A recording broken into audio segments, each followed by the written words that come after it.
नमस्कार फ्रेंड्स, मैं महक सरबल्ली एक बार फिर से आप सभी का आप ही के इस लर्न टोली ट्यूटोरियल्स में स्वागत करती हूं।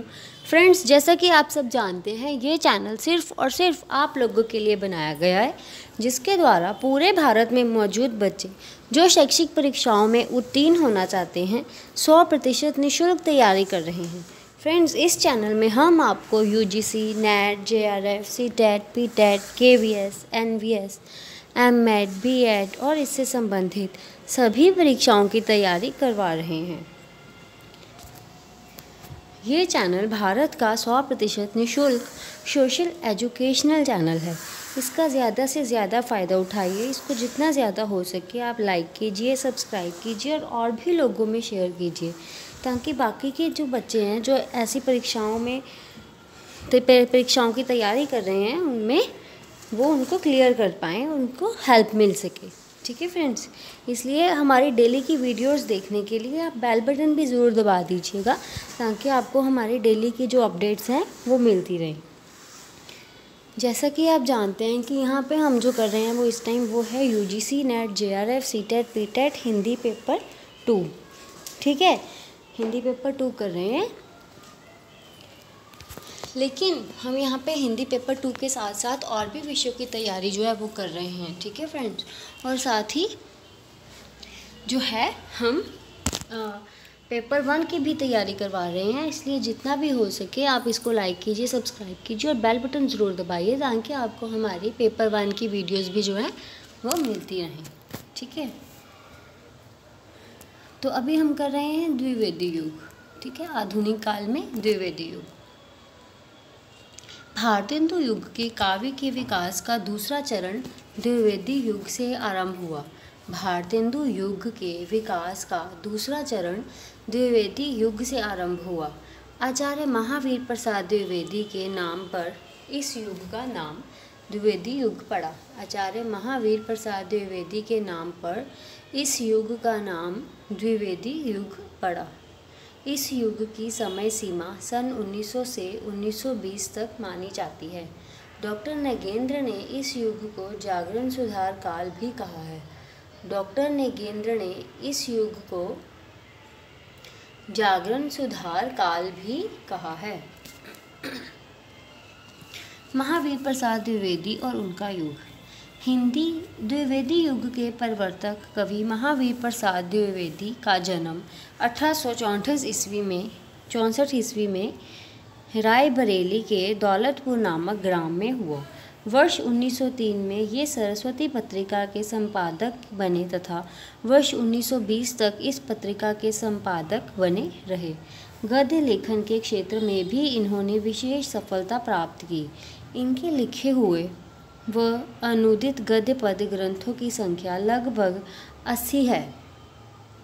ये आधुनिक काल में हिंदी गद्य व पद्य भाषा के परिमार्जक थे। काव्य भाषा के रूप में इन्होंने खड़ी बोली को अपनाया। अब द्विवेदी जी की रचनाओं के बारे में बात करें तो द्विवेदी जी की रचनाएं निम्नलिखित हैं। काव्य मंजूषा, सुमन, कान्यकुब्ज, अबला विलाप, गंगा लहरी, ऋतु तरंगिणी और कुमार संभवसार। ठीक है, अनुदित है जो। द्विवेदी युग में गद्य और पद्य दोनों प्रकार की रचनाएं रची गई। दोनों की भाषा के रूप में खड़ी बोली का विकास हुआ। महावीर प्रसाद द्विवेदी ने भाषा के प्रति समन्वयकारी दृष्टि अपनाई, जिससे खड़ी बोली समृद्ध हो गई। कौन सी दृष्टि अपनाई इन्होंने? हजारी प्रसाद द्विवेदी ने भाषा के प्रति समन्वयकारी दृष्टि अपनाई, और यहाँ पर गद्य और पद्य दोनों ही विधाओं में जो है वो रचनाएं रची गई। खड़ी बोली का भी विकास हुआ। आचार्य द्विवेदी ने साहित्य के प्रति साहित्यकारों की नैतिक जवाबदेही को स्वीकार किया। ठीक है, साहित्यकारों की साहित्य के प्रति जो नैतिक जवाबदेही है उसको स्वीकार किया। उनका नैतिकतावादी उपयोगितावादी दृष्टिकोण इस युग के कवियों का स्वर बन गया। एक और महावीर प्रसाद द्विवेदी ने साहित्य के उद्देश्य एवं व्यापकता को निर्धारित किया, तो दूसरी ओर उसकी भाषा एवं उसके स्वरूप को भी। उन्होंने आगरा सम्मेलन में साहित्यकारों को संबोधित करते हुए कहा कि जो अपने आप को ब्रज क्षेत्र का मानते हों वे ब्रज भाषा का प्रयोग कर सकते हैं, परंतु जो अपना जुड़ाव अखंड भारत से मानते हों उनकी भाषा निश्चित तय खड़ी बोली होनी चाहिए। ये किसने कहा था? द्विवेदी जी ने। उन्होंने श्रृंगार, रीति निरूपण और काव्य के दरबारी सरोकारों को भी आड़े हाथों लेते हुए कविता के व्यापक फलक की चर्चा की और इसमें किसी भी विषय को स्थान दिया जा सकता है इस ओर इशारा भी किया। काव्य विशेष के रूप में व्यापकता को चर्चित करते हुए उन्होंने कहा कि चींटी से लेकर हाथी पर्यंत जीव, रंक से लेकर राजा पर्यंत मनुष्य, बिंदु से लेकर सिंधु पर्यंत जल, अनंत आकाश, अनंत पृथ्वी, अनंत पर्वत सभी काव्य के विषय हो सकते हैं। ठीक है, अब आपको ये क्वेश्चन आ सकता है कि ये स्टेटमेंट दी जा सकती है, ये पंक्तियाँ किसने कहीं। ठीक है, द्विवेदी जी की मान्यता साहित्यिक सौदेश्यता को प्रभावित करते हुए मैथिली शरण गुप्त ने साहित्य को मनोरंजन ही नहीं बल्कि मानव जीवन के उद्देश्यों से जोड़ने की भी कोशिश की। किसने? मैथिली शरण गुप्त ने। केवल मनोरंजन ही नहीं कवि का कर्म होना चाहिए बल्कि उसमें उचित उपदेश का भी मर्म होना चाहिए। ठीक है, उन्होंने कहा केवल मनोरंजन ही कवि का कार्य नहीं है, उसमें उचित उद्देश्य भी दिया गया होना चाहिए। इस प्रकार महावीर प्रसाद द्विवेदी का हिंदी साहित्य में योगदान एक सृजक के रूप में उतना नहीं है जितना एक विचारक, दिशा निर्देशक, चिंतक तथा नियामक के रूप में है। उनकी विचारधारा और आदर्शों को आगे बढ़ाते हुए इस युग के कवियों ने नवीन काव्यधारा का आरंभ किया तथा खड़ी बोली को प्रतिष्ठित भी किया। भाषा को परिष्कृत एवं सांस्कृतिक करने के लिए द्विवेदी जी का कार्य सदैव अविस्मरणीय है। अब हिंदी जागरण, नवजागरण और सरस्वती। हिंदी नवजागरण से तात्पर्य सन 1857 के प्रथम संग्राम के बाद भारत के हिंदी प्रदेशों में आए राजनीतिक, सामाजिक, सांस्कृतिक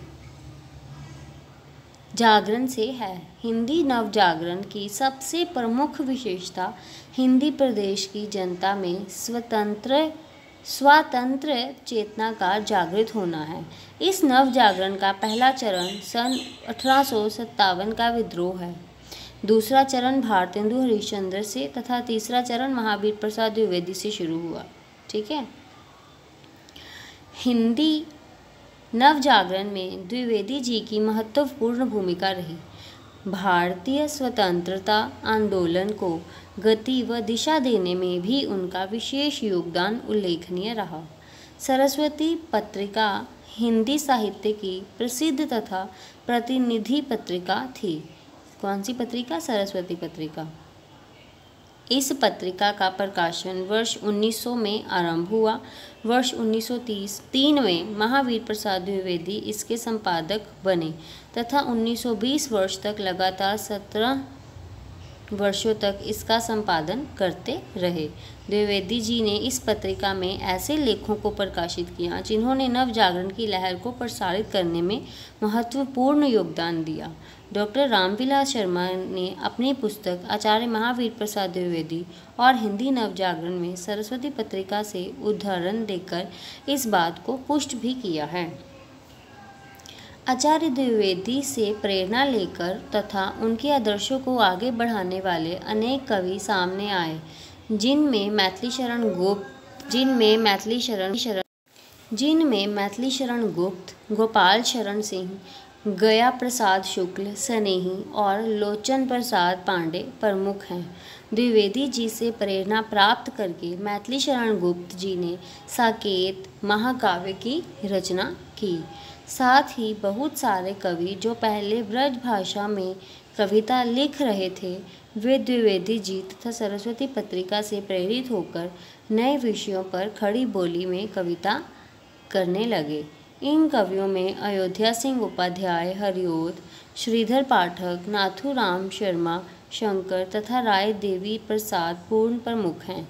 इन सभी कवियों की कविताएं नवजागरण, राष्ट्रीयता, स्वदेशानुराग, तथा स्वदेशी भावना से पूर्ण थी। द्विवेदी जी ने इस पत्रिका के द्वारा एक और तो भाषा के स्तर पर हिंदी गद्य का संस्कार, परिष्कार एवं परिमार्जन किया तथा दूसरी ओर प्रेरक बनकर साहित्यकारों के मार्गदर्शन का कार्यभार भी संभाला।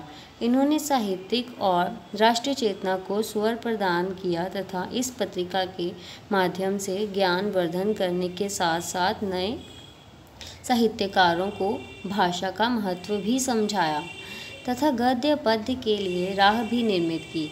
इस पत्रिका ने जनता तक नव जागरण का संदेश पहुंचाने का कार्य भी किया। ठीक है फ्रेंड के फ्रेंड के फ्रेंड के फ्रेंड के फ्रेंड के फ्रेंड के फ्रेंड के फ्रेंड के फ्रेंड के फ्रेंड के फ्रेंड के फ्रेंड के फ्रेंड के फ्रेंड के फ्रेंड के फ्रेंड के फ्रेंड के फ्रेंड के फ्रेंड के कार्य भी किया। खड़ी बोली को परिमार्जित, संस्कारित तथा व्याकरणिक शुद्धता प्रदान करने में सरस्वती पत्रिका का योगदान अविस्मरणीय है। अतः सरस्वती पत्रिका ने भाषा और साहित्य दोनों ही क्षेत्रों में परिष्कार किया। इसके माध्यम से ज्ञान का प्रचार प्रसार हुआ, नए कवि तथा लेखक प्रकाश में आए, भाषा का संस्कार हुआ, समाज सुधार, देश प्रेम, चरित्र निर्माण आदि भावनाओं का भी विकास हुआ।